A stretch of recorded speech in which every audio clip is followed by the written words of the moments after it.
Aslında öncelikli olarak biz bu eğitimi almaya karar vermeden önce üst yönetimle bir ihtiyaç analizi yaptık. Ve bizim çalışanlarımızın aslında en sık kullandığı ofis programının Microsoft Excel olduğu tespitinde bulunduk.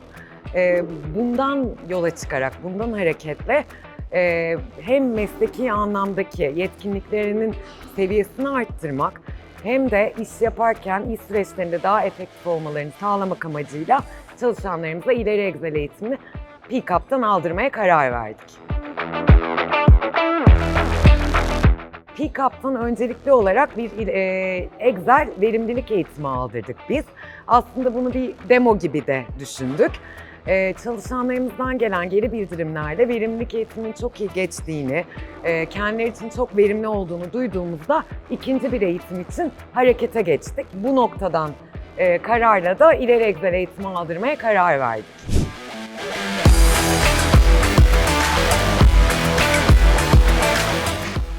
İki gündür Excel eğitimimiz devam ediyor. Yüz yüze yapıyoruz bu eğitimi. Sosyalleşmemize ve hem de iş süreçlerimize daha verimli olmamızı sağladı. Aldığımız eğitimle birlikte hem iş verimliliğimiz açısından da daha kolaylaşacağına inanıyorum. Özellikle ben Bodra kısmındayım. Bir sürü formül öğrendim yeni, işimi kolaylaştırabilecek. P-CAP ekibine de teşekkür ederim.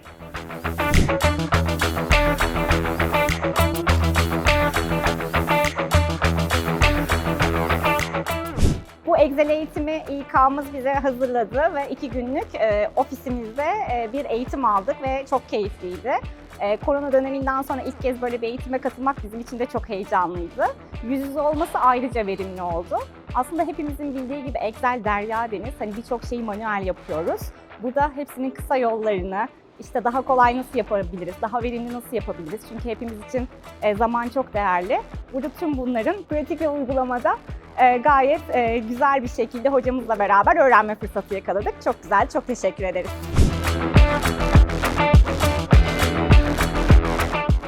Keyifli bir eğitim süreci geçirmemizi sağlayan tüm Balparmak katılımcılarımıza teşekkür ederiz. Tekrar görüşmek üzere.